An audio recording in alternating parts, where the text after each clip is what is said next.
Buenas tardes a todos y bienvenidos. Gracias por conectaros a este webinar de la United European Gastroenterology, UEG, y la Asociación Española de Gastroenterología.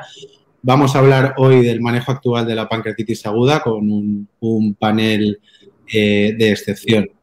Lo primero que quiero decir es mi agradecimiento a UEG por invitarme para moderar esta sesión. Mi nombre es Ignacio Catalán Serra, soy gastroenterólogo, trabajo en el Hospital de Levanger, en Noruega, y soy investigador en la Norwegian University of Science and Technology.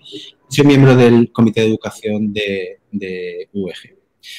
Y quería deciros que este es un evento muy especial, llevamos preparándolo tiempo y es una novedad porque es el primer webinar, es la primera actividad docente que hacemos íntegramente en español, al menos desde UEG. Y esto es nuevo y la verdad que tenemos mucha ilusión en ver cómo sale. Veo que somos 168 personas aquí conectadas, que ya es un éxito.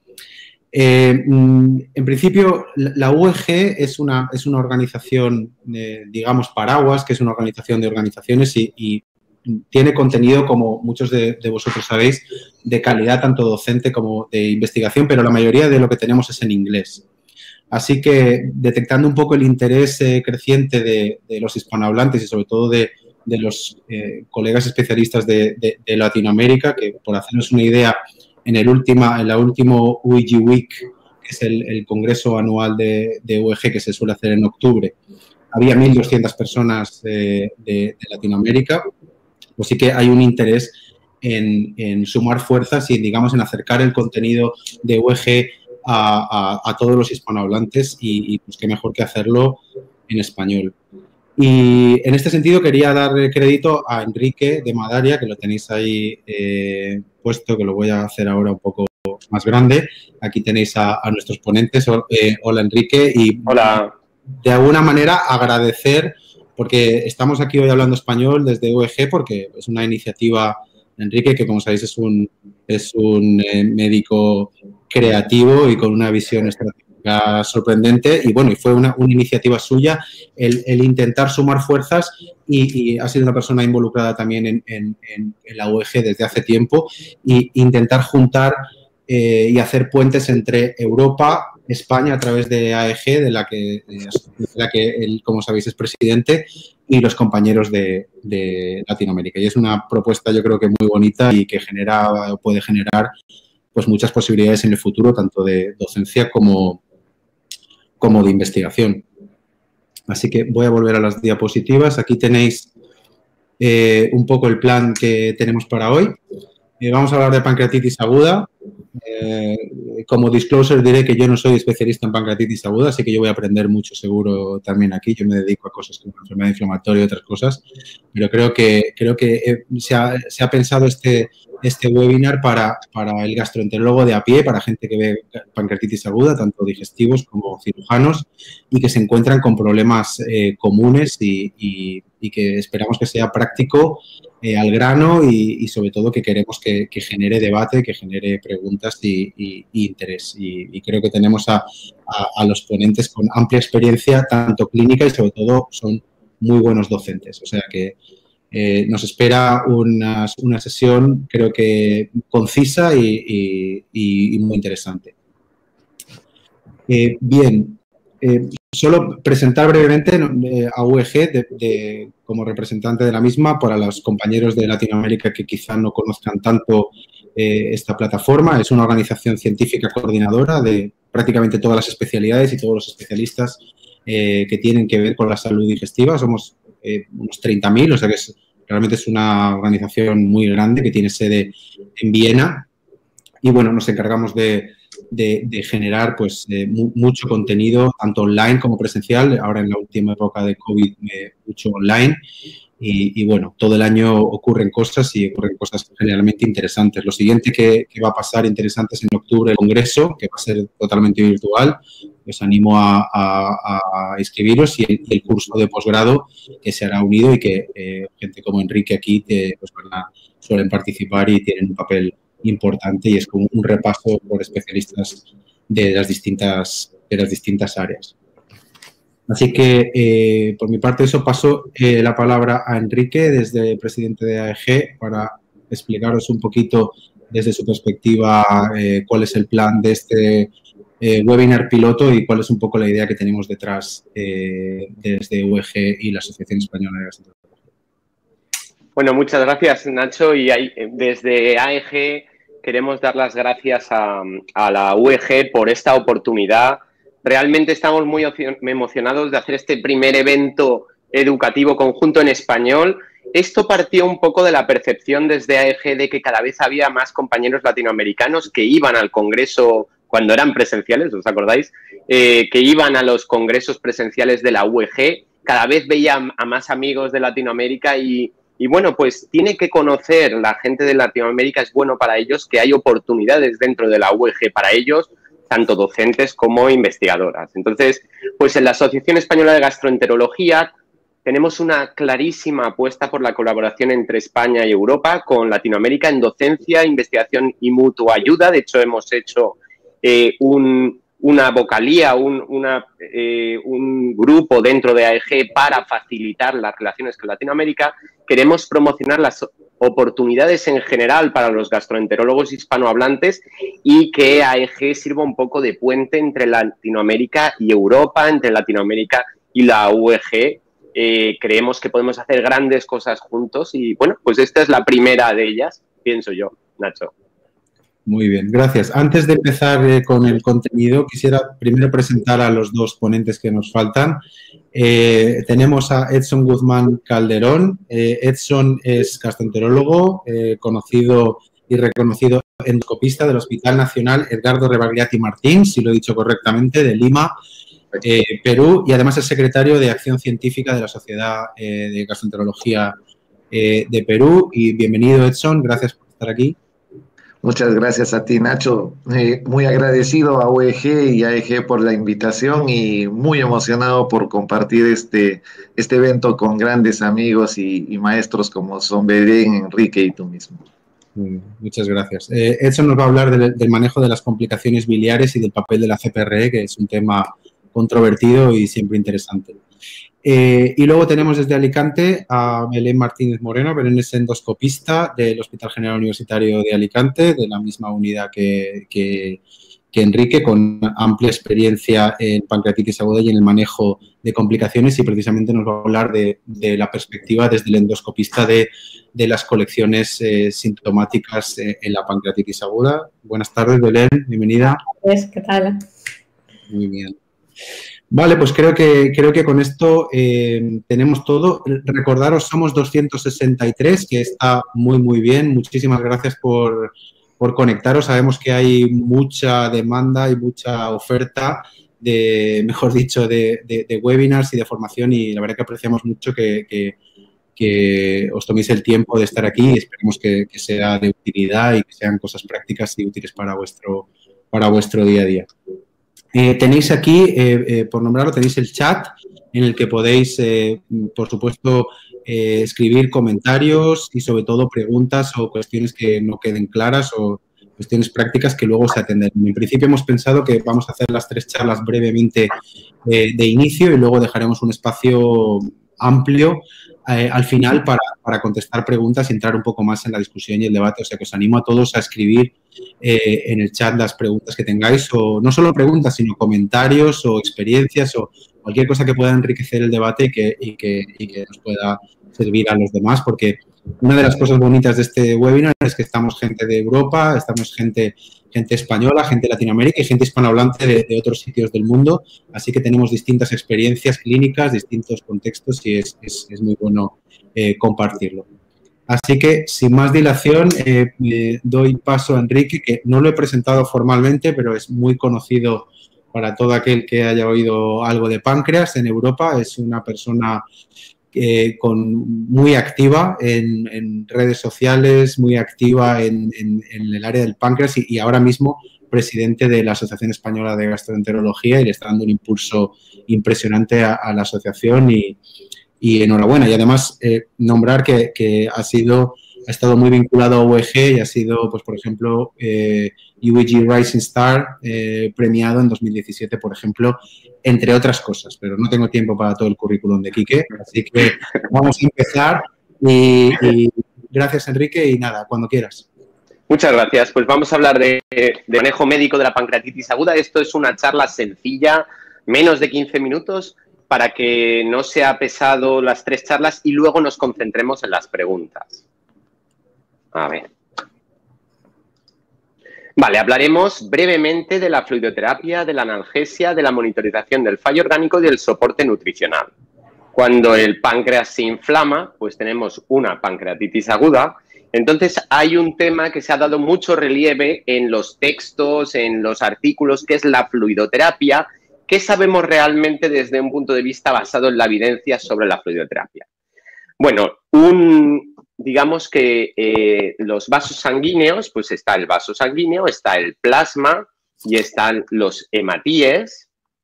En la pancreatitis aguda hay una gran tendencia a la hemoconcentración, porque hay un aumento de la permeabilidad vascular y ese componente del plasma tiende a perderse y a aumentar la proporción de los hematíes. ¿Por qué ocurre esto?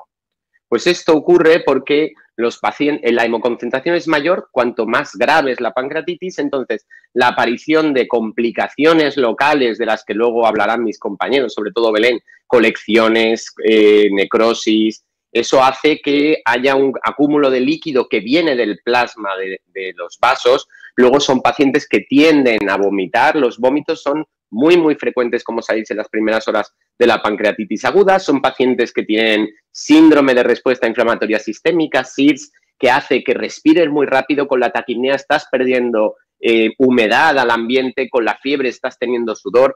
Y luego son pacientes que tienen muchas veces cilio paralítico y secuestran líquido dentro del intestino, del estómago, que está paralizado. Entonces, todo esto, cuanto más grave, más tendencia a la hemoconcentración. Si es un tema que os interesa, publicamos un artículo en 2014 sobre los factores asociados al secuestro de fluidos. Pues bien, cuanto más grave es, más fluidoterapia van a necesitar, pero ¿qué se sabe del impacto que tiene la fluidoterapia en la evolución de la enfermedad?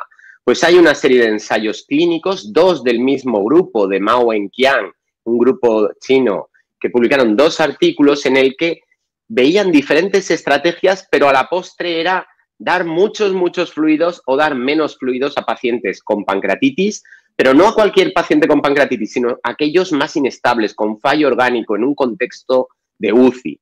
Pues se vio que dar muchos fluidos, y cuando digo muchos, es muchos, o sea, hablamos de 10 a 15 mililitros kilo hora comparado con una pauta más restrictiva, que aún así es muy grande, 5 a 10 mililitros kilo hora. Y luego el otro estudio comparaba diferentes formas de solucionar la hemoconcentración del paciente. Bueno, que cuanto más agresivo eres, más tendencia tiene el paciente a morir. Con lo cual, si tenemos pacientes inestables, sobre todo este tipo de pacientes con fallo orgánico, no hay que ahogarles en fluidos, hay que dar lo que necesitan porque muchos fluidos empeoran el pronóstico. ¿Qué pasa con las pancreatitis que no tienen una predicción de gravedad, que no están inestables? Pues aunque hay un estudio, un ensayo clínico de James Buxbaum, sin embargo, tal como lo pusimos de relieve en una carta American Journal of Gastroenterology, había fallos en el diseño, con lo cual hoy en día, a día de hoy, no sabemos muy bien qué papel tiene una fluidoterapia agresiva como mantra, como forma de actuar en toda pancreatitis independiente de la gravedad. Estamos haciendo desde nuestro grupo un estudio internacional, que es el estudio Waterfall, que pretende contestar estas preguntas tan interesantes. Pronto tendremos los primeros datos, pero a día de hoy podemos decir que hay que dar lo que necesita el paciente. ¿Y qué tipo de fluidoterapia? Pues esto también es complejo y tampoco está bien descrito en la literatura. Hay 2 ensayos clínicos, uno de nuestro grupo, que comparaban Ringer lactato con suero salino fisiológico y se vio que el Ringer lactato se asociaba a menor inflamación. No a cosas importantes como que te mueras menos, que tengas menos fallo orgánico, a menos inflamación, que digamos es un marcador subrogado, es un marcador intermedio entre con cosas tan importantes como pueda ser el sufrimiento, la estancia hospitalaria o la mortalidad, pero no deja de ser algo intermediario. Sin embargo, ha habido 2 estudios que no ven tal efecto del Ringer lactato antiinflamatorio, y el último, precisamente publicado en Gastroenterology en 2021, pues era el que más pacientes tenían. Por lo tanto, hay dudas de si el Ringer debe ser claramente el fluido de elección en pancreatitis. Por ahora, por ejemplo, pues yo sí lo recomendaría por una serie de cosas que podemos hablar luego en la discusión, hallazgos de otros estudios que asocian el Ringer lactato, el suero salino fisiológico, con más fallo renal o con otros problemas, pero hay que hacer estudios más ambiciosos para ver el verdadero papel del Ringer lactato, no solo probablemente en la pancreatitis aguda, sino como fluidoterapia en general. Resumen, podemos recomendar una fluidoterapia adecuada a necesidades, que el paciente orine bien, que tenga un buen hematocrito, que tenga una función renal buena y basado en Ringer lactato, aunque con todas esas peros, a pesar de que nosotros hayamos hecho un estudio a favor de pero la evidencia es la evidencia y a día de hoy hace falta más.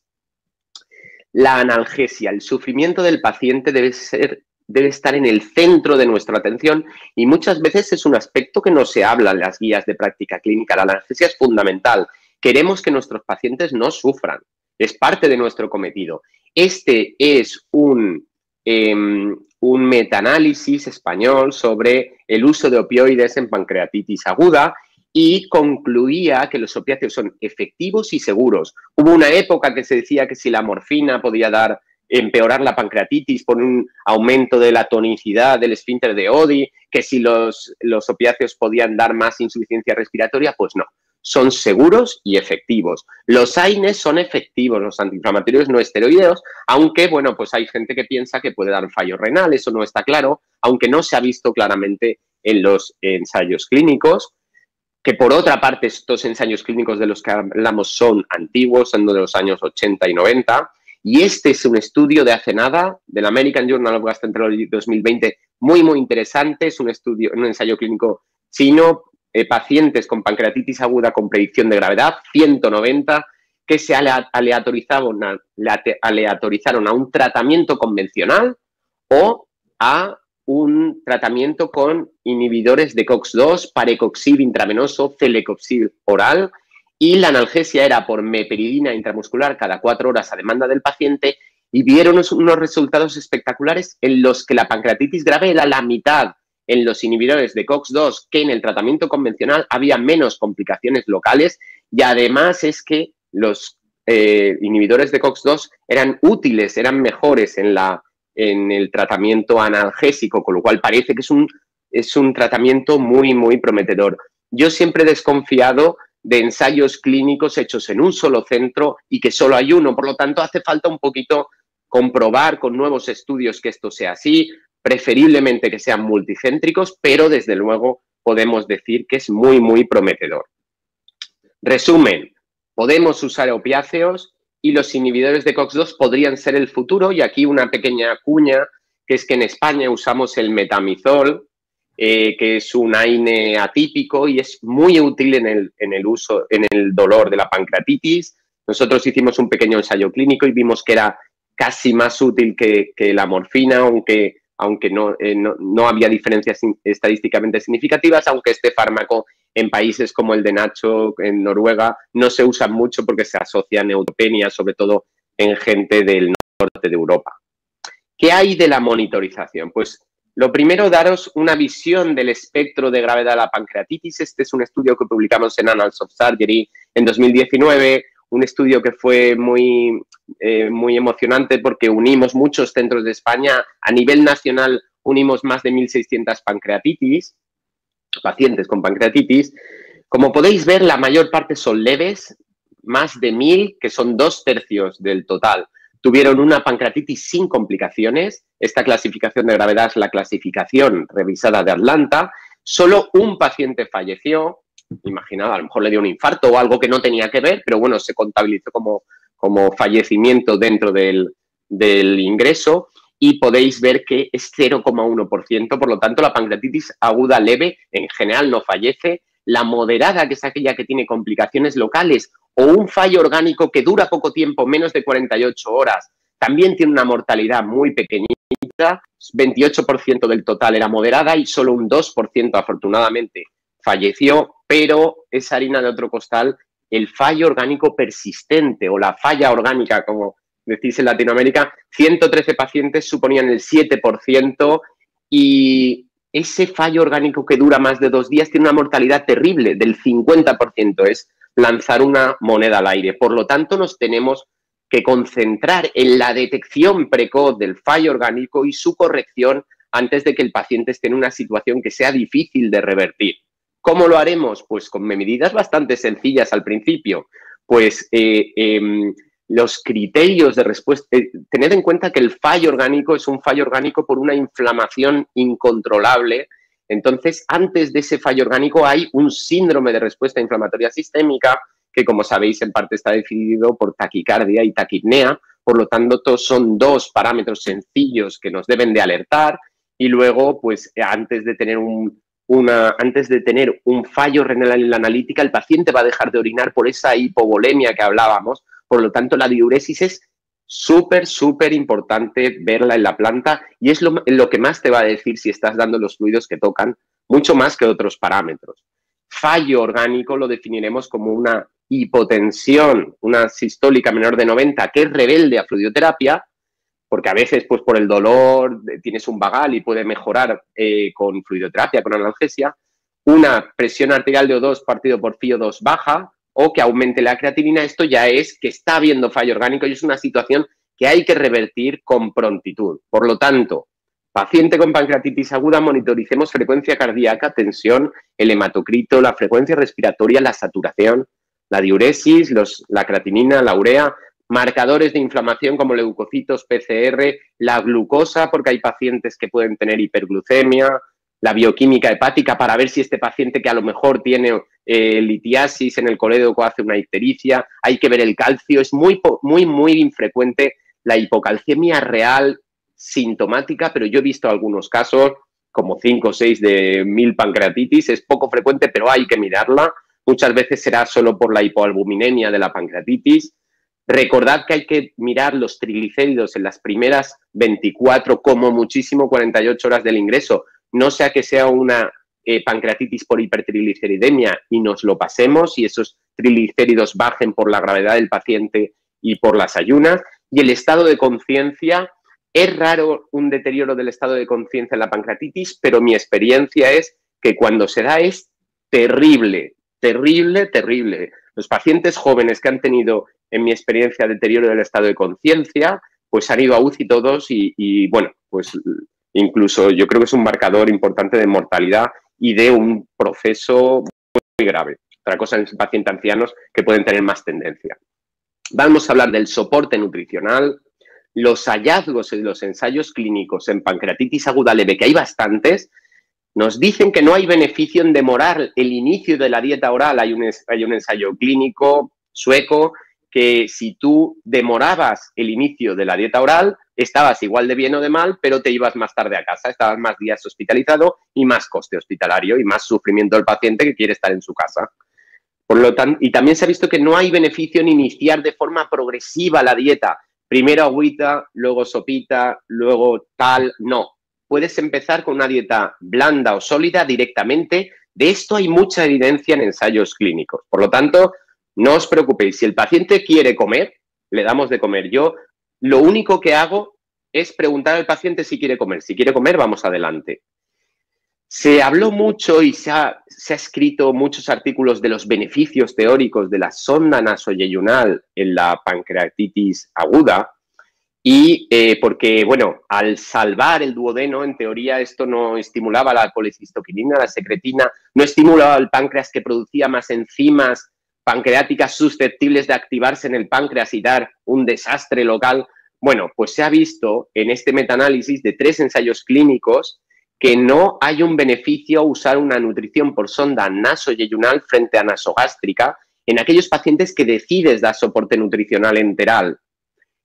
Hay que dar una salvedad, que es aquellos pacientes que van a tener una obstrucción a la salida gástrica, vemos con cierta frecuencia, esto no es súper frecuente, pero lo vemos con cierta frecuencia, una compresión inflamatoria del duodeno por el edema de la cabeza de páncreas, colección en cabeza de páncreas, colecciones a este nivel por el edema. Son pacientes que no toleran, que vomitan sin parar, pues en estos casos nosotros sí que ponemos sonda nasoyeyunal porque no tiene mayor sentido darlo en el estómago, le va a dar acidez, regurgitación y va a aumentar el sufrimiento que, como hemos estado diciendo, tiene que ser central en nuestra labor como médicos. Entonces, sonda nasoyeyunal o nasogástrica si decides dar soporte nutricional y nasoyeyunal si hay obstrucción. ¿Y cuál es el papel de la nutrición enteral? ¿Estamos salvando vidas dándolo a diestro y siniestro? Parece ser que no, parece ser que no. Este es un estudio del grupo holandés de pancreatitis aguda en que aleatorizaron a pacientes con pancreatitis aguda y predicción de gravedad a nutrición enteral por sonda nasoyeyunal en las primeras 24 horas. Viene el paciente, tiene predicción de gravedad, está en este grupo, le ponen directamente sonda nasoyeyunal y a nutrirse. Y el otro brazo de tratamiento, la otra aleatorización, era dieta oral al tercer día. Si no tolera al cuarto día, sonda nasoyeyunal y nutrición enteral. Es decir, una especie de nutrición enteral solo a demanda de aquellos que no toleren al cuarto día. ¿Qué pasó? Que no había beneficio, en contra de lo que esperaba la comunidad científica, que esto era un dogma, que la nutrición enteral era buena, en pancreatitis con predicción de gravedad era un dogma. Pues no había un beneficio, salvo en el tema de que los pacientes aleatorizados a intentar comer antes, pues solo un tercio se llevaban la sonda nasoyeyunal. Yo no sé si alguno de vosotros ha llevado una sonda nasoyeyunal, pero eso no es agradable de poner. Yo me negaría a ponerme eso. Quiero decir que es una cosa que produce sufrimiento, que es difícil. No sé en vuestro hospital, pero nosotros iniciar una dieta por sonda nasoyeyunal las primeras 24 horas fácil no es. Pues bueno, pues realmente su papel es aquel paciente que no tolere la nutrición enteral al cuarto día. Resumen, tienes un paciente con pancreatitis, si estás sedado en UCI y no va a poder comer a partir del cuarto día, puedes poner una sonda nasogástrica o nasoyeyunal, como hemos dicho, pero si el paciente se ve capaz de comer, se intenta la tolerancia oral. Si come, estupendo, y si no come, esperamos un poquito y a partir del cuarto día planteamos la nutrición por sonda. Os he de decir, con la voz baja, que nosotros esperamos más. Nosotros esperamos al sexto, séptimo día. No tengo ninguna evidencia que mostraros sobre esto, pero nosotros es raro que usemos la nutrición enteral. Dicho esto, las guías de práctica clínica muchas veces recomiendan empezar al cuarto día, pero en realidad eso no se ha comparado a esperar un poquito más y dar un poquito más de margen. Si yo tengo una pancreatitis aguda, Belén, por favor, a mí dadme un poquito de margen porque eso de la sonda nasoyeyunal debe ser un poco molesto. Y esto es un poquito todo lo que os queríamos comentar. De nuevo, es una charla sencilla, no queremos cansaros, queremos poneros la evidencia y luego poder discutir juntos las dudas que tengáis desde casa. Muy bien, gracias Enrique por el repaso, ha sido muy práctico y seguro que ha generado ya algunas preguntas interesantes sobre cómo hacemos esto en la práctica, qué analgesia, ponemos la sonda todos, cuándo empezamos y bueno, luego discutiremos esos aspectos, pero ya ha generado bastante debate interesante. Pasamos a la siguiente comunicación de Edson Guzmán Calderón, que es el manejo de las complicaciones biliares en la pancreatitis aguda y sobre todo el papel de la CPR. Adelante, Edson. Muchas gracias, Nacho. Una vez más, agradezco la invitación y la super iniciativa que tiene UEG y AEG para hacer este evento. Muy bien, sin más, voy a empezar la presentación. Ya lo dijo Enrique, es una presentación corta donde vamos a hablar temas absolutamente puntuales con respecto a la indicación de la CPR en la pancreatitis aguda. Mi presentación fundamentalmente va a ser basada en hablar un poquito de las complicaciones, solamente a manera de introducción. Les voy a mostrar 3 escenarios clínicos que son los principales prácticamente debates de los que muestra la comunidad endoscópica en cuanto al uso de la CPR. Hay mucha controversia en cuándo hacerlo, en qué momento hacerlo, y eso es lo que vamos a conversarlo hoy mediante la presentación de los trabajos. Vamos a hacer un resumen al final y las conclusiones. Esto lo va a presentar también seguramente Belén. ustedes ya saben que dentro de las complicaciones de la pancreatitis tenemos las complicaciones locales en las cuales se dividen dependiendo de si hay un componente edematoso o necrótico y también de acuerdo al tiempo de evolución. Esto es importante conocerlo porque esto va a requerir un tratamiento específico que ya lo va a mencionar Belén en su momento. La CEPRE acá tiene algún beneficio, muy probablemente sea más adyuvante al tratamiento de estas entidades, porque el tratamiento básicamente se hace con ecoendoscopía. Cuando hablamos de otras complicaciones, en este caso, por ejemplo, puede haber la obstrucción de la salida gastroduodenal, que también lo ha mencionado Enrique. Acá la CEPRE tampoco va a tener mucho papel. Donde la CEPRE tiene un rol más o menos importante es cuando hay una obstrucción biliar por la propia colección en sí y para tratar obviamente de etiología, la mayor etiología que existe en la pancreatitis, que es la obstrucción biliar por coledocolitiasis. Entonces, en estos dos puntos nos vamos a centrar y luego les voy a mostrar algún casito de alguna evidencia al respecto. ¿Cuál es el problema? ¿Dónde se basa la controversia fundamental de utilizar CEPRE en pancreatitis aguda? Para empezar, sabemos que la CEPRE es un procedimiento invasivo. Y como es un procedimiento invasivo, obviamente puede tener complicaciones. Y la principal complicación es nuevamente producirle otra pancreatitis a un paciente que ya venía por lo mismo. O bien tener una complicación mayor como perforación, como hemorragia. Entonces, al ser un procedimiento invasivo, surge la duda de la necesidad de hacer o no hacer una CEPRE en estos pacientes. No solamente en qué momentos ni en qué tipo de pacientes, sino el tiempo. El tiempo va a ser importante y ahí es donde la mayoría de asociaciones y de guías tienen cierto grado de controversia y eso lo vamos a discutir en este momento. En este gráfico les muestro fundamentalmente los 3 escenarios que quiero mostrarles para el uso de la CEPRE en pancreatitis aguda. El primer escenario va a ser un paciente con pancreatitis que tiene colangitis, con colangitis. Y en el segundo grupo están los pacientes que no tienen colangitis, pero que obviamente se van a subdividir en los pacientes que tienen una obstrucción biliar manifiesta, obviamente por los cálculos o por la colección, o pacientes que no tienen ninguna obstrucción biliar. Y esos 3 escenarios son los escenarios de discusión ahora. Así que sin más, voy a pasar rápidamente a hablar del primer escenario, que es el paciente que tiene pancreatitis aguda y tiene colangitis.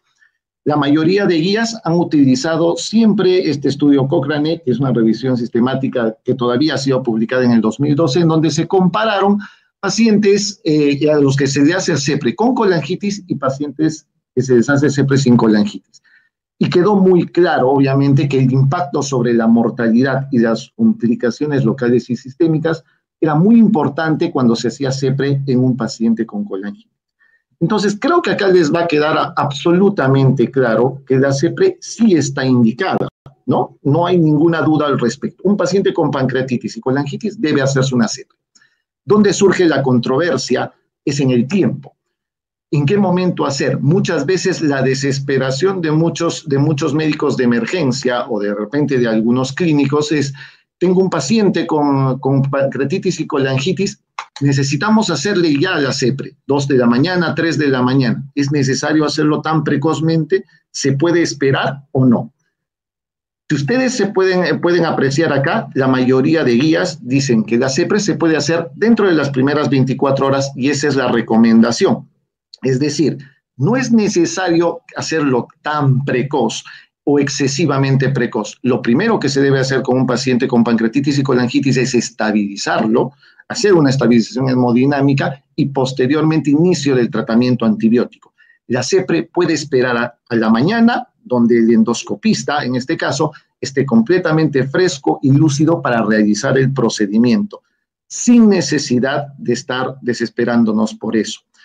Aún así, ya saben entonces que la mayoría de guías, tanto la APA, la ACG como la ESG, incluso la Sociedad Mundial de Cirugía de Emergencia, mencionan que debe hacerse dentro de las primeras 24 horas de preferencia. Incluso surge nueva evidencia.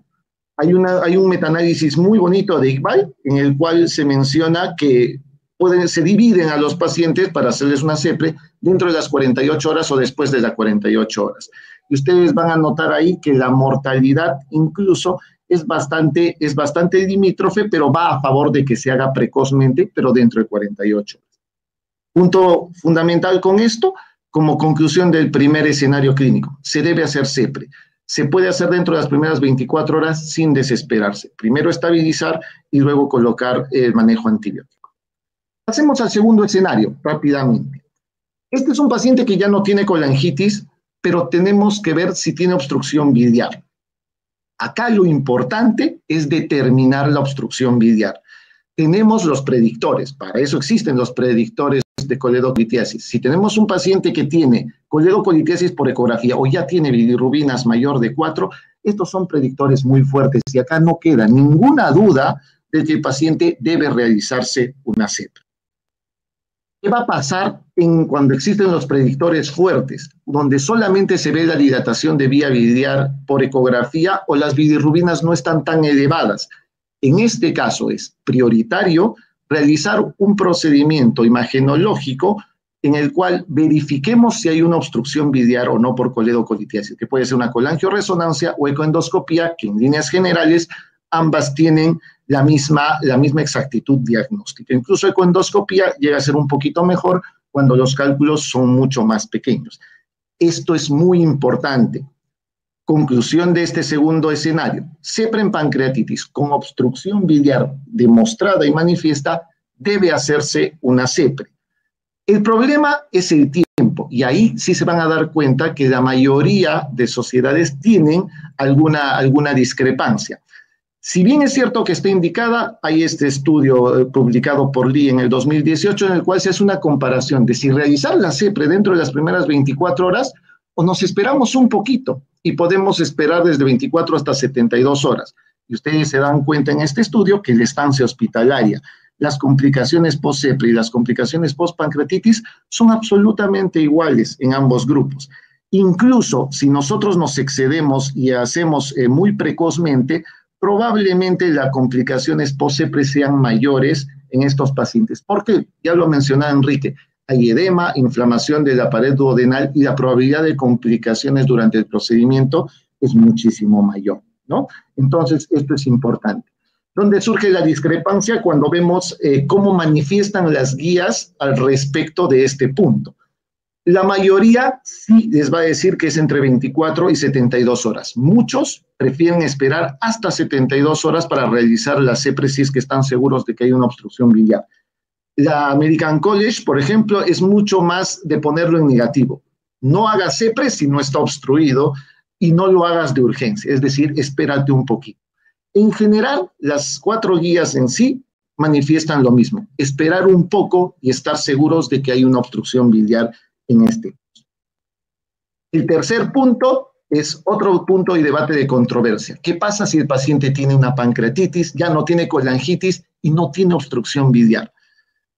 Se ha demostrado en este caso, en este metaanálisis de Lara, que los eventos adversos locales entre hacer una CEPRE y manejarlo conservadoramente es básicamente limítrofe.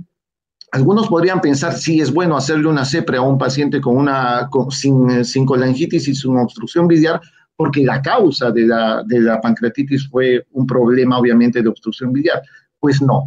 Cuando se ve el impacto en la mortalidad, nos damos cuenta que la CEPRE temprana y el manejo conservador tienen el mismo impacto sobre la mortalidad.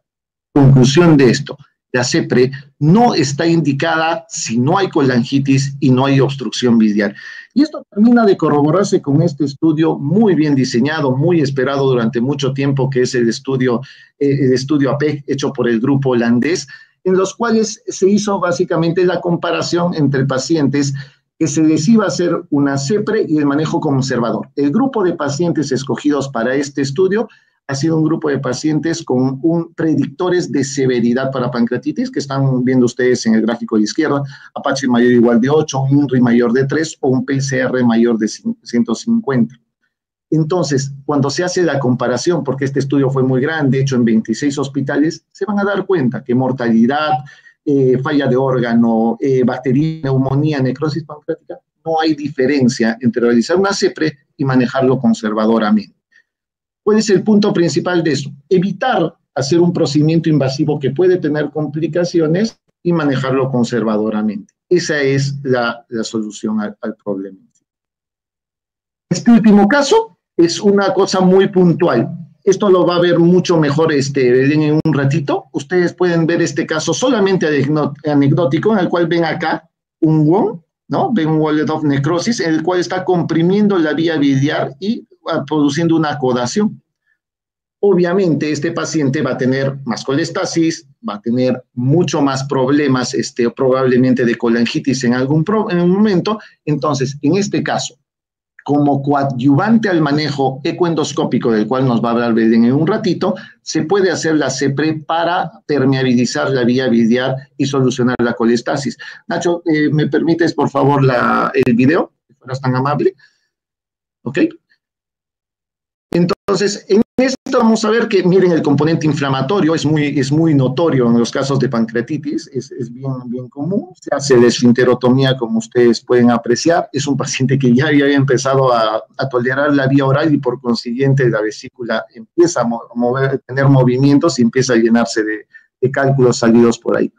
La idea principal en este video, prácticamente de unos segundos, es demostrarles que como coadyuvante al manejo ecoendoscópico de las colecciones pancreáticas, se puede hacer la CEPRE y se puede hacer la limpieza precisamente. Volvemos, Nacho, por favor, a la presentación.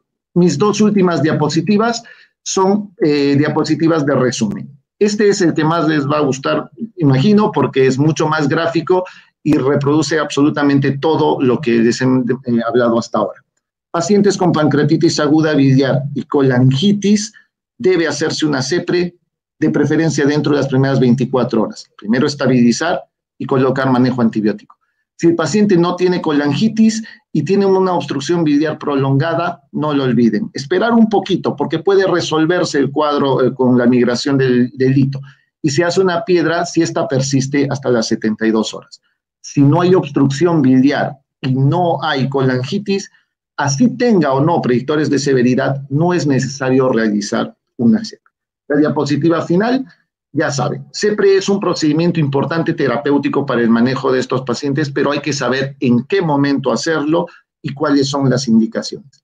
CEPRE indicada en las primeras 24 horas en colangitis, con pancreatitis con colangitis, independientemente de la severidad, entre las 24 y 72 horas, en el caso de que no haya colangitis, pero haya obstrucción biliar, y finalmente en pacientes que no tienen ninguno de los dos eventos, es preferible reservarnos la CEPRE para no realizarlo en este momento.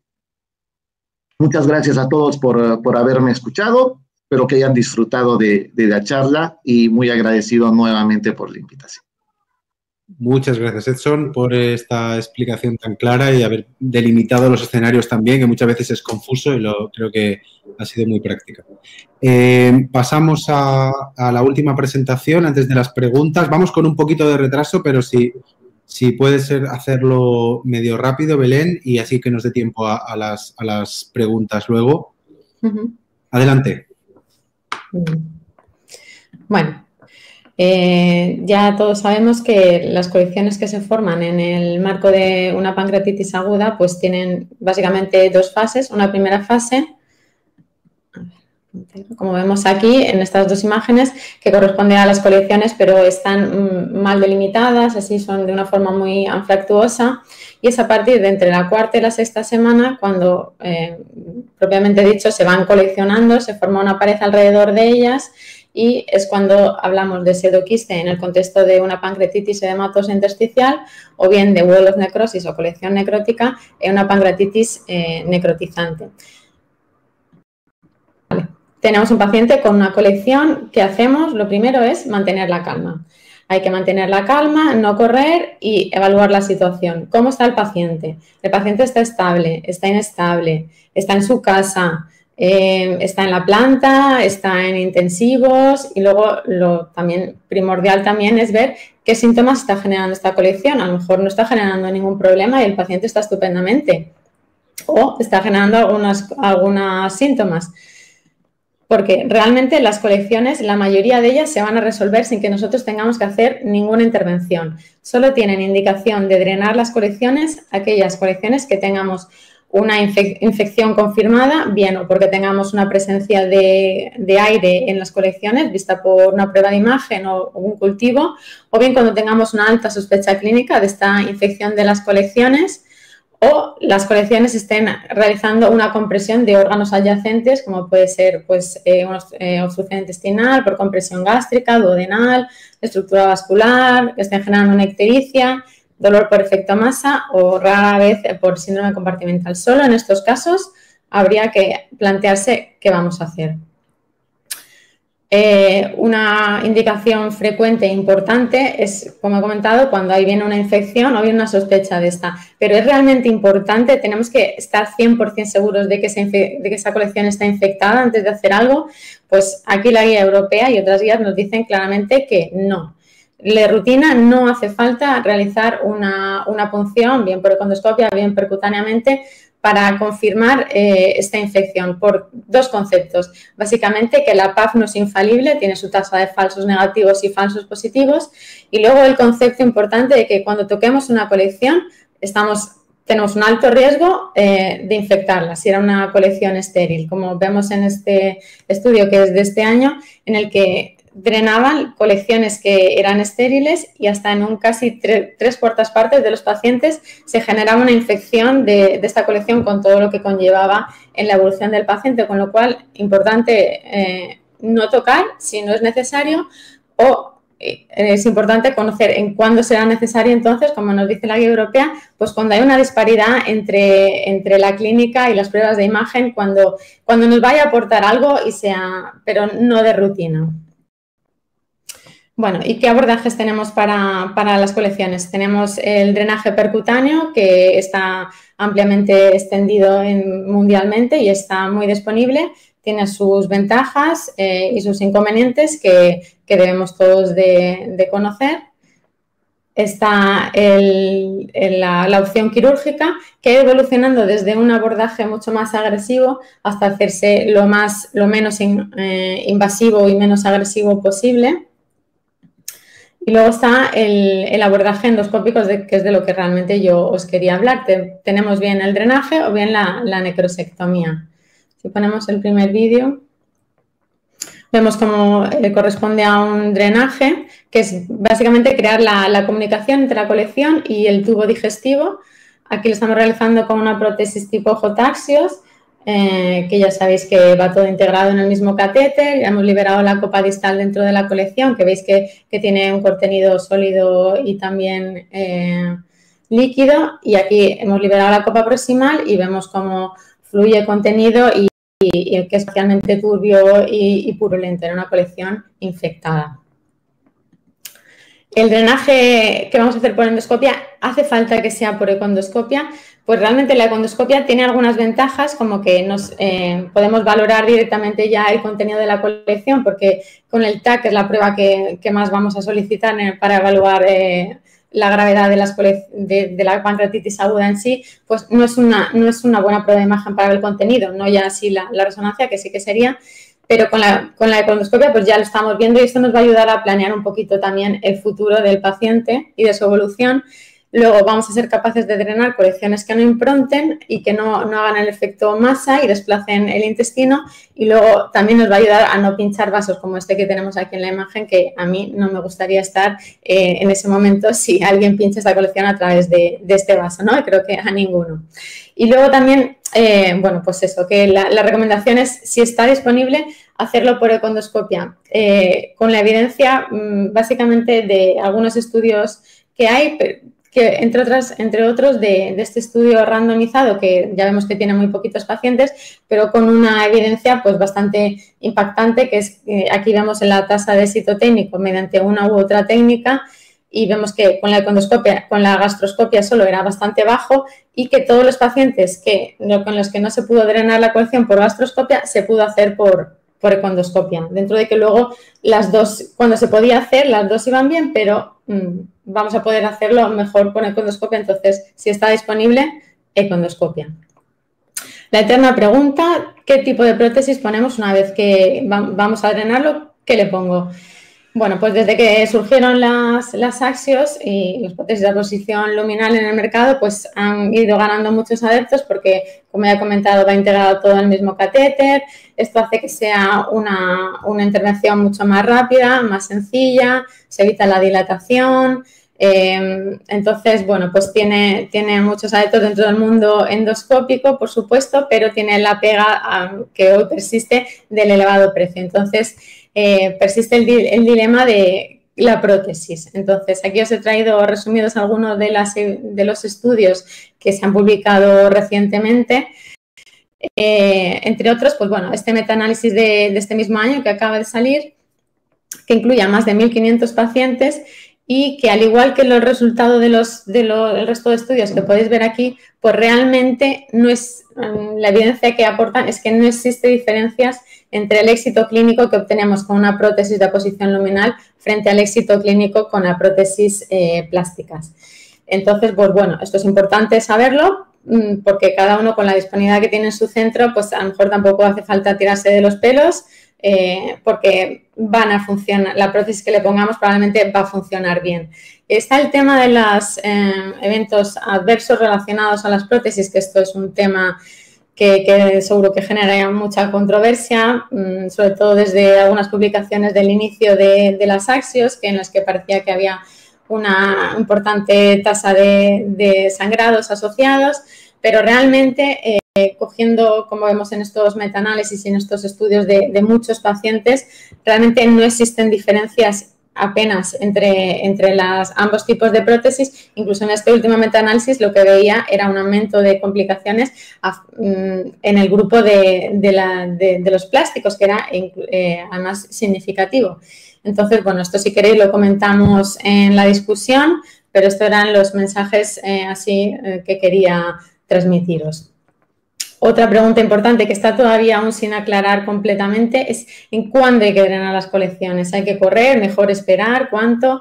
Está la regla de oro de las 4 semanas, que como he comentado es el momento en el que las colecciones ya comienzan a formarse en la pared. Y esto de las 4 semanas parecía un hecho como muy sentado y muy estricto hasta que en 2018 surgió este estudio en el que comparaban un drenaje precoz antes de las 4 semanas frente a un drenaje estándar que era más allá de las 4 semanas. Y vemos que en el grupo, a pesar de que en el grupo de las precoz los pacientes estaban mucho más graves que en el grupo del drenaje estándar, y además la indicación más frecuente con diferencia era la infección, que es un hecho que siempre agrava este tipo de pacientes, pues vemos que la mortalidad que se describía en este grupo era muy inferior a la que está ahí descrita, que ronda en torno al 30% en pacientes con colecciones infectadas.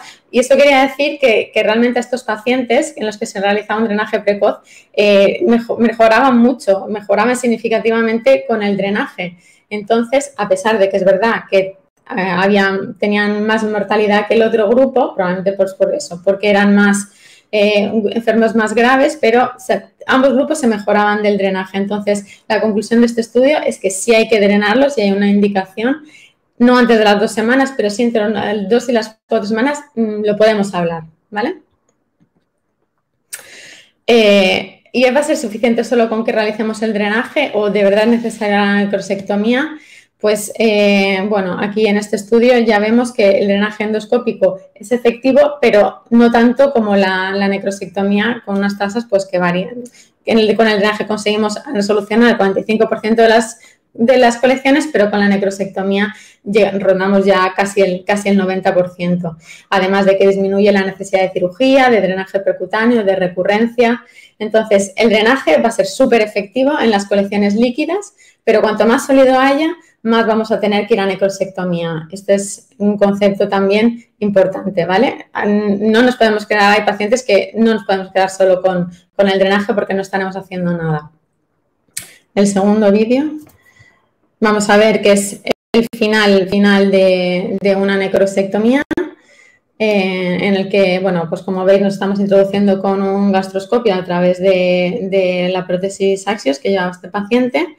Y con un asa estamos extrayendo tejido necrótico y ya pues comprobamos que la cavidad está limpia y una vez llegado este momento pues retiramos la prótesis con con unas pinzas, las traemos del paciente y cuestión solucionada. He de decir que, claro, este paciente se llevó varias sesiones, cada sesión de estas es, en fin, larga, tediosa, pero son casos que cuando se resuelven son muy, muy satisfactorios para los endoscopistas.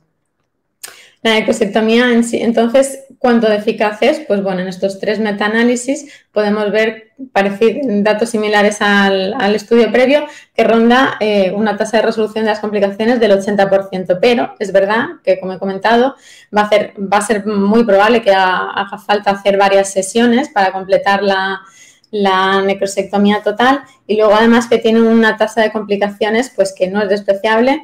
Dentro de ellas, la más frecuente con diferencia la hemorragia, y bueno, son situaciones que a uno le gusta tener bien al cirujano localizado, un radiólogo intervencionista disponible, porque pueden ser situaciones graves. Es una técnica eficaz, pero es idealmente para realizarla en centros con equipos multidisciplinares y en centros especializados. Estas son las características con las que yo definiría cómo podría ser un drenaje ideal, pero eso no existe. Entonces vamos a comparar la evidencia que hay entre uno u otro drenaje para, si estamos en un hospital que tiene varias técnicas disponibles, pues ver cómo podríamos priorizarlos, ¿no? ¿Qué evidencia hay? Para eso está este primer estudio, que es del grupo holandés, y en el que, bueno, es un estudio, le autorizaban a los pacientes que tenían una colecciones infectadas a realizar directamente necrosectomía abierta o bien un abordaje step-up, o sea, progresivo, y en el que consistía en realizar primero un drenaje percutáneo y solo en los casos en los que hacía falta realizaban una necrosectomía mínimamente invasiva mediante el VAR, ¿vale? Entre otras cosas, vieron que hasta el 35% de estos pacientes con el drenaje percutáneo fue suficiente, lo cual pues es importante porque eran pacientes que se ahorraban una cirugía. Ese concepto es importante. Y luego, muy importante, este estudio se vio claramente que en el grupo de la cirugía abierta, la tasa de complicaciones mayores, la tasa de fallo multiorgánico de nueva aparición o diabetes de nueva aparición o la aparición de hernias era significativamente muy superior al grupo del STEP-UP, con lo cual con este estudio se quedó estandarizado que el abordaje debe ser, dentro de lo posible, progresivo. Y luego dieron un pase más allá y compararon este mismo grupo, el abordaje progresivo quirúrgico frente al endoscópico. El endoscópico realizando un drenaje por econdoscopia, dejando 2 pigtails y luego con lavados nasoquísticos, y solo en los casos en los que hacía falta necrosectomía, comparado frente al esquema que he comentado del grupo quirúrgico, que era el drenaje percutáneo, necrosectomía mínimamente invasivo. Y lo que vieron era que no había diferencias en cuanto a las complicaciones mayores o la tasa de muerte, pero sí que en el grupo del drenaje endoscópico había una tasa significativamente inferior de fístulas pancreáticas y con una menor estancia hospitalaria, con lo cual esto hacía llevaba la recomendación de que el drenaje con step-up endoscópico era el tratamiento de elección. Así que, como conclusiones de la charla, lo que quería transmitiros era que el abordaje de las colecciones pancreáticas sintomáticas debe de realizarse, a ser posible, de manera escalonada en equipos multidisciplinares, siendo el drenaje endoscópico la técnica de elección, por lo que hemos comentado. Y, bueno, dentro del drenaje endoscópico es mejor realizarlo si está disponible guiado por econdoscopia, y que no existen datos para recomendar fuertemente una prótesis frente a la locutora, con lo cual pues se puede realizar según disponibilidad o preferencias locales. Y por último, que la necrosectomía endoscópica es una técnica eficaz y segura, pero con cuidado. Muy bien, muchas gracias a los tres en realidad por la brevedad, porque estamos tocando muchos palos. Cada una de estas charlas sería seguramente para 1 hora, pero creo que habéis sabido concentrarlo muy bien y en un espacio de tiempo muy corto, pues dar instrucciones básicas y prácticas, y que han generado pues bastantes preguntas, como imaginaréis. Entonces vamos a entrar en la parte de preguntas y comentarios. Si queréis, empezamos por la charla de Enrique, que ha generado bastante bastante dudas porque es verdad que hay muchas áreas grises, ¿no? Sobre todo en la analgesia y en la nutrición en los primeros días de la pancreatitis, ¿no? Por ejemplo, ¿podrías comentar, comentaba un compañero sobre el uso de la sonda nasogástrica, si es necesario ponerla en caso de ilio, por ejemplo, y hay un output importante de líquido biliar? ¿Cómo manejas eso y cómo lo compatibilizas con la nutrición enteral o incluso con la nutrición oral? Y luego, por otro lado, que quizá tenga también que ver el uso de la nutrición parenteral. ¿Tiene todavía alguna posición? Porque no has comentado mucho de eso y uno de nuestros oyentes estaba curioso sobre ese tema. Vale, pues, ¿me oís bien? Sí, ¿no? Sí. A ver, nosotros, bueno, como nosotros llevamos, Belén y yo, desde diferentes puntos de vista, pues llevamos una unidad biliopancreática, centralizamos todas las pancreatitis, con lo cual tenemos mucho volumen. Pues yo no recuerdo en este momento la última persona que tuve que poner una sonda nasogástrica por un ilio. Normalmente el ilio pasa rápido, en pocos días, y no hace falta poner eso a menos que el paciente... normalmente el paciente que se beneficia de algún tipo de drenaje gástrico es el que hablábamos, más que por ilio paralítico, por obstrucción de la salida del estómago. ¿Por qué? Porque son pacientes que tienen acidez, tienen regurgitación, se encuentran mal, no paran de vomitar. Y en ese contexto lo que nosotros hacemos es poner una sonda de doble luz, una marca es Stayput, ¿no?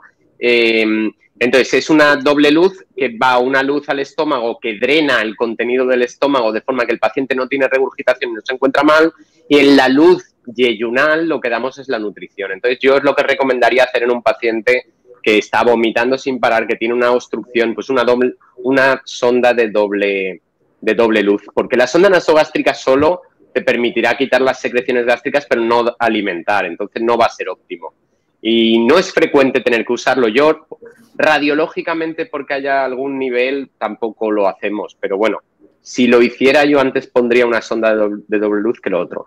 Y la nutrición parenteral, se ha visto que la nutrición parenteral se asocia a más mortalidad que la nutrición enteral. Entonces nosotros lo que hacemos es usar la parenteral solo en aquellos poquísimos pacientes que no toleran la nutrición ni oral ni enteral y se prolonga esa situación, por ejemplo, más de 6-7 días, que no tienen un paciente normonutrido, ojo, que era un paciente normal y de repente tiene una pancreatitis, no un paciente pues que sea oncológico y tenga una pancreatitis y que esté ya mal, pero no hay prisa por empezar la nutrición parenteral, que a veces la usamos.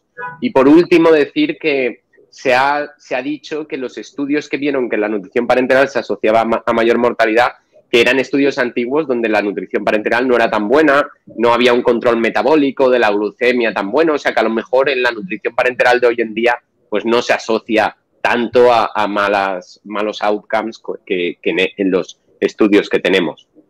Gracias. Preguntaban también por la nutrición enteral sin sonda, por boca, para combinada con dieta blanda, por ejemplo, ¿utilizáis? Yo solo en pacientes que están mal. Por ejemplo, tengo ahora un paciente con una pancreatitis aguda y que tiene una disfagia de otro tipo, pues la hemos usado porque es su nutrición basal, pero no creo que aporte mucho. Yo creo que es mejor comer algo, lo que sea, aunque sea poco, porque son pacientes que en principio están normonutridos y tienen la pancreatitis y tienes un margen. Solo aquellos pacientes que tenían enfermedades previas, desnutrición previa, pues a lo mejor sí que se benefician de suplementos orales, pero no abusamos de ellos nosotros, vamos. Vale, gracias. Brevemente, Quique, preguntaban analgesia en gestantes, si tienes alguna digamos, hay una contraindicación que tener en cuenta, y luego el uso de COX-2 en la práctica, que yo pienso que no está muy extendido, por lo menos en las áreas que yo he trabajado, pero ¿crees que lo utilizáis y si crees que eso va a tener cabida en el futuro o incluso lo estás usando ya? Pues usamos paracetamol en gestantes y afortunadamente decir que la mayor parte de gestantes que tratamos con pancreatitis tienen pancreatitis leves. Pero tuvimos una que tuvo una grave, al final le pusimos una epidural, pero bueno, no fue bien el embarazo, fue una situación terrible. Y nosotros no usamos aún las COX-2 en pancreatitis, la verdad. Está ese ensayo clínico, pero son resultados muy espectaculares. Me genera dudas el estudio porque bajar a la mitad las pancreatitis graves es algo muy fuerte, es un fármaco de primer nivel contra la pancreatitis, pero desde luego hay que hacer estudios para ver si tenemos que dar a toda pancreatitis inhibidores de COX-2. Gracias. ¿Algún comentario de Edson o Belén de lo que hemos hablado sobre analgesia o inicio de la nutrición? Nada, de acuerdo con lo que ha mencionado Enrique. En sí, yo creo que hay que tener en consideración siempre la intensidad y del dolor en este caso, ¿no? Muchas veces hay el temor de utilizar cierto tipo de opioides, sobre todo por lo que ya mencionó Enrique, que es la contracción del esfínter de Oddi y empeorar el cuadro de pancreatitis. Pues no. Y lo que creo que hay que hacer es tratar de ser escalonado, medir la intensidad del dolor y empezar a manejarlo de una forma ascendente. Nunca empezar de un fármaco extremadamente potente para ir descendiéndolo. Yo preferiría siempre empezar desde lo que pueda tolerar el paciente, y si con eso lo controlo, pues con eso lo mantengo hasta retirarlo, ¿no? Y me parece que eso es clave. Una pregunta, Edson. Si tenéis que emplear opiáceos en Perú, ¿cuál empleáis de elección o de rutina? Mira, nosotros tenemos acá lo que es la petidina o meperidina. Es muy frecuente que nosotros en nuestras salas comunes y corrientes no UCI utilicemos petidina o meperidina. Fentanilo habitualmente no lo usamos acá, lo utilizan más en las salas de UCI, por ejemplo, fuera de este grupo. Y cuando hablamos de morfina, también lo manejan fundamentalmente en las UCIs. En las salas no UCIs manejamos más petidina o meperidina. Muy bien, gracias. Seguimos con una pregunta que era para Edson. Comentaba un compañero cómo diferenciar la colangitis de la respuesta inflamatoria grave en la pancreatitis aguda, porque esto es clave, ¿no? Porque en un caso tendremos que ir a CPR, digamos, casi urgente, y en el otro caso, pues, incluso puede no estar indicada. La pregunta es excelente porque es la pregunta que incluso todos los residentes siempre se hacen desde un inicio. Y es fundamental separar dos escenarios nuevamente, me pongo en el caso de los escenarios. El inicio del diagnóstico. Para diferenciar solamente colangitis de pancreatitis, hay que tener claro que pancreatitis tiene sus criterios diagnósticos fundamentales, que son elevación de enzimas pancreáticas y obviamente el dolor abdominal, cosa que no pasa en colangitis. En colangitis, lo ideal es utilizar los criterios de Tokio, ¿no? Olvidémonos un poco de lo que era la fiebre de dolor ictericia, que eran los criterios de Charcot, porque son muy poco sensibles. Está demostrado que tiene una sensibilidad muy baja, es solo del 26%, y es preferible utilizar los criterios de Charcot. Pero no utilizar los criterios de Charcot, sino utilizar Tokio. El punto donde puede surgir la duda es cuando ya hay una pancreatitis instaurada y quieres saber si hay colangitis además.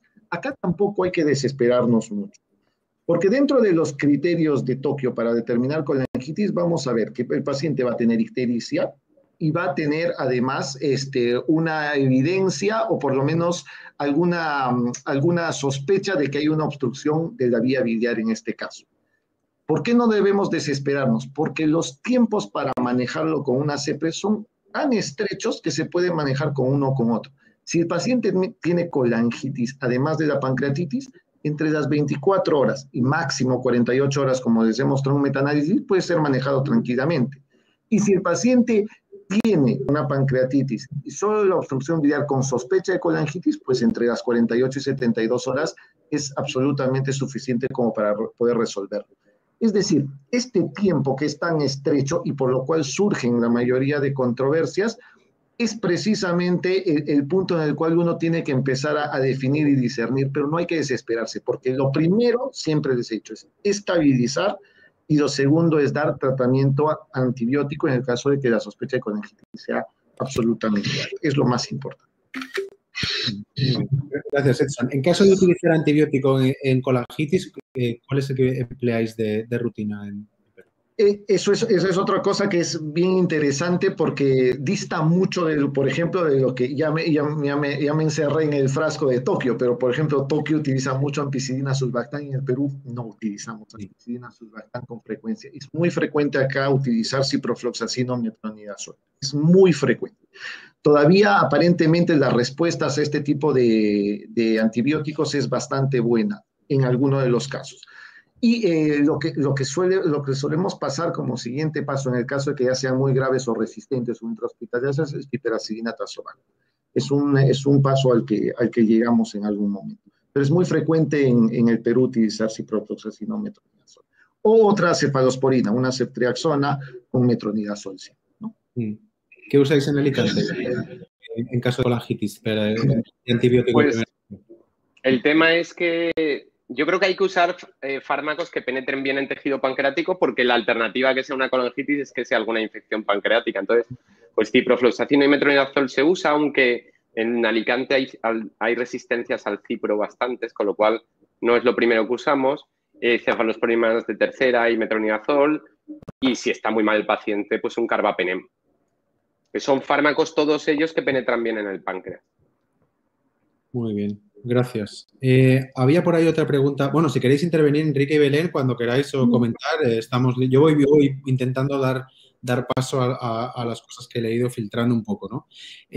Hablaba Edson del papel de la ecoendoscopia para la detección de litiasis biliar y complicaciones biliares. ¿La empleas de rutina, previa CPRE o en casos de duda? ¿Cómo eliges la realización de ecoendoscopia en los casos de que no estás seguro de si hacer CPRE o no? Es una buena pregunta, pero va a depender de la disponibilidad. Eso en nuestro país, por lo menos en Perú, en Sudamérica, es un poco complicado porque la disponibilidad de ecoendoscopía no es la que podrían tener como ustedes en Europa de rutina en sí. Entonces, muchas veces en el Perú se prefiere la imagen, en este caso una colangioresonancia para la decisión. En nuestro hospital, bueno, es un hospital grande, es un hospital de referencia, tenemos la ventaja de que podemos hacer ambas cosas, uno de los dos podemos elegir. Por disponibilidad, muchas veces es más necesario hacer la resonancia, pero la ecoendoscopía está disponible cuando nosotros lo querramos en sí. Esto también me gustaría escuchar también mucho de Belén, porque ella va a mostrar otro panorama de social en este caso. Bueno, aunque la solicitud viene más de parte de los clínicos, que son los que lo piden, pero la verdad es que nosotros, yo creo que la tendencia que hay, Quique, es de hacer cada vez más ecoendoscopias, porque es muy resolutivo y además es que lo podemos usar, citamos al paciente como eco más o menos CPR, y en el momento de metemos al paciente, si vemos coledocolitiasis, hacemos directamente CPR, si no, nada, con lo cual esto pues agiliza mucho el paciente, es cómodo, genera menor estancia hospitalaria, es como... Y ahorras CPRs innecesarias. La verdad es que sí que hacemos muchas. Por supuesto. Nosotros hay pocos casos en los que solo por la bilirrubina o solo por una dilatación vayamos directamente a CPR, porque teniendo disponible la ecoendoscopia, hacer una prueba invasiva como la CPR con su tasa de complicaciones, pues a mí me parece, bueno, que si se puede hacer, se puede evitar innecesariamente, mejor. También es verdad que no es que Alicante Alicante es un centro muy especial, pues tenemos a Belén y a José Ramón Aparicio, que son unos super cracks de la ecoendoscopia, y que ellos están casi enteramente dedicados a biliopáncreas endoscopia. Pero la verdad es que muchos centros españoles pues no hay esa suerte, o muchos centros europeos. O sea, tampoco podemos decir que esto sea generalizable, porque hay listas de trabajo de ecoendoscopia que no pueden permitir esa afluencia diaria, pero sí que en Alicante pues tenemos una experiencia muy buena con esto. Muy bien. Gracias. Había por aquí algunas también para Belén, ya que estás tú, que habrá... Sí, yo he visto algunas que si querés los puedo ir yo casi respondiendo para así... Sí. Mira, por ejemplo, preguntaban por el drenaje percutáneo, con la indicación del drenaje percutáneo y qué calibre de drenaje utilizar, por ejemplo. Bueno, en cuanto a la indicación, yo creo que actualmente en nuestro medio, estando disponible la ecoendoscopia, sería para colecciones que quedan alejadas del abordaje endoscópico, quiere decir que no estén en contacto ni con el estómago ni con el duodeno, bien como coadyuvante a la ecoendoscopia, si se quedan, pues son colecciones que se extienden muy hacia pelvis, muy hacia ambos flancos. Además, esto, pues por ahí se pueden hacer lavados, es como coadyuvante, está muy bien. Y luego en colecciones que haga falta drenar antes de de las 2 semanas serían actualmente las indicaciones. Luego, por comentaros un poquito de las cuestiones que yo he visto que habéis ido realizando, cómo lo hacemos nosotros, bueno, antes de cómo lo hacemos, preguntaban sobre qué tipo de prótesis, según el contenido, si haría alguna recomendación, pues, hombre, para pseudoquistes yo creo que si tenéis disponible una prótesis plástica, pues eso es suficiente, aunque se pueden poner otro tipo de prótesis. Nosotros en muchos casos pues también lo hacemos, ponemos una prótesis Axios porque lo haces en otra sala que no necesita rayos, en fin, lo tenemos muy disponible. Entonces, bueno, esto es según la disponibilidad local, pero bueno, que un plástico es suficiente. Pero bueno, para las colecciones ya sólidas, aunque como hemos visto se pueden poner prótesis plásticas, pero bueno, si tenemos una prótesis metálica o ya una prótesis de aposición luminal que a través de la cual luego puedes entrar para hacer necrosectomías, que luego la cuestión del precio, bueno, pues hay que verlo, porque si tienes que poner 2 pigtails, cada vez que haces necrosectomía estás recambiamos, si tienen más tasa de infección porque se obstruyen, en fin. Bueno, todo eso habría que verlo, pero eso serían un poquito las diferencias según el tipo de contenido de las colecciones. Nosotros, pigtail por dentro de la prótesis, que había alguna pregunta, en las colecciones quísticas, en los pseudoquistes sí que lo solemos poner para evitar el tema de que si la colección se colapsa una vez que se ha drenado, pues la prótesis pueda generar una hemorragia de la pared. Aunque sí que es verdad que en estos casos, cuando drenamos un pseudoquiste, recomendamos solicitar un TAC entre de las 2-3 semanas para poder retirar, si se ha resuelto, poder retirar la prótesis antes de las 4 semanas.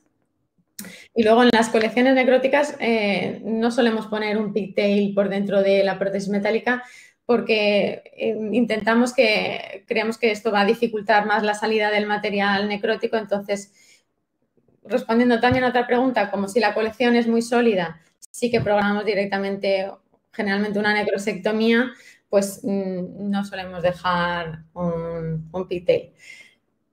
Eso, y necrosectomías, pues las programamos eso cuando vemos que es muy sólido, pero si es una colección así que no tiene mucho contenido sólido, pues sí que recomendamos, igual que cuando es solo un pseudoquiste, pues hacer un control por imagen, porque a lo mejor el poco sólido que había se ha resuelto y no hace falta hacer necrosectomía, o sea, tampoco en todos los casos. Está un poquito. Gracias. Bueno, decir que nos estamos pasando un poquito del tiempo, estamos siendo latinos hasta en eso, vamos un poquito retrasados, pero veo que 236 personas todavía aguantan, que es una cifra bastante respetable, pero respeto a ellos. Vamos a hacer 5 minutos como mucho más y terminamos, si os parece, ¿vale? Había alguna pregunta que igual puede ser para cualquiera de vosotros sobre el uso de procalcitonina para detección de infección. ¿Usáis procalcitonina? ¿Cuándo y cómo? Pues yo la verdad es que no la uso mucho. O sea, sí que lo miras, pero me guío más por la clínica, porque si un paciente tiene fiebre a partir de la segunda semana y tiene aumento de leucocitosis y tal, no sé hasta qué punto, si la calcitonina no ha aumentado, no lo vamos a drenar. Yo creo que tampoco Pero sí que es verdad que no lo he mirado con cariño este tema, pero yo me guío más en general por la clínica absoluta, por el cuadro global. No sé, Edson, si tú usas en Perú. No, de acuerdo, muy poco, realmente, y la verdad es un exceso muchas veces de solicitud de laboratorio porque no sirve para tomar decisiones en general. Nosotros preferimos utilizar la evolución clínica y la evolución laboratorial en general, no solamente basados en procalcitonina, ¿no? Es bien importante manejar el aspecto clínico antes de tomar una decisión solamente por procalcitonina.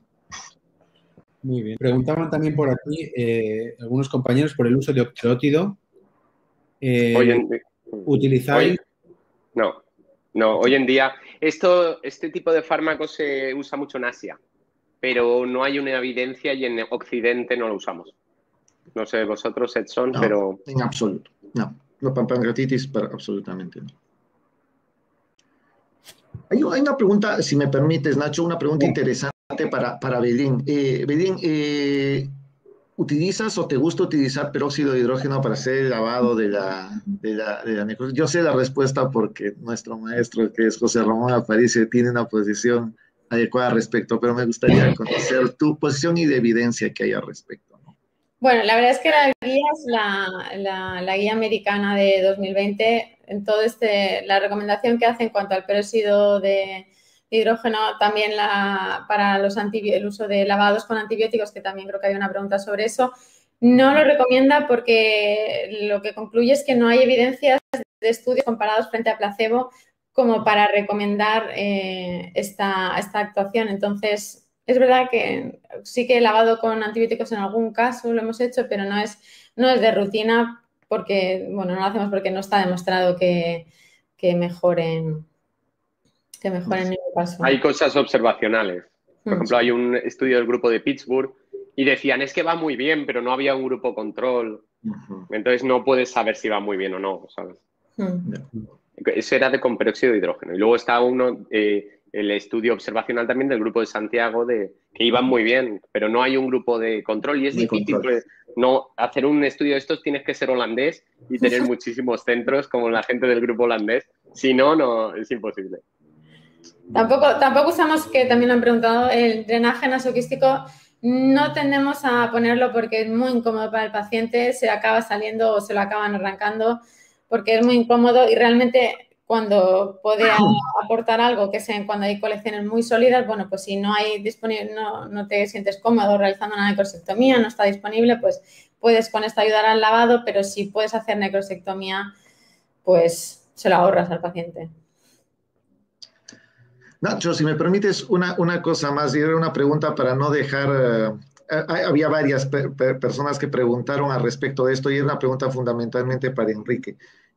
Hablar de disbiosis en pancreatitis y se utiliza rifaximina, que creo que va a englobar básicamente todo el grupo. ¿Cuál es tu opinión al respecto? Pues hay una serie de estudios en los 90, sobre todo, hay uno en concreto de descontaminación intestinal selectiva que parece que iba bien, pero no hay mucho y no se recomienda. Y hay que decir que está el famoso estudio ProPatria del grupo holandés que daban probióticos en pancreatitis aguda y descubrieron que se morían más, tuvieron que pararlo y fue un escándalo a nivel nacional porque salió en la prensa, bueno, fue una cosa terrible.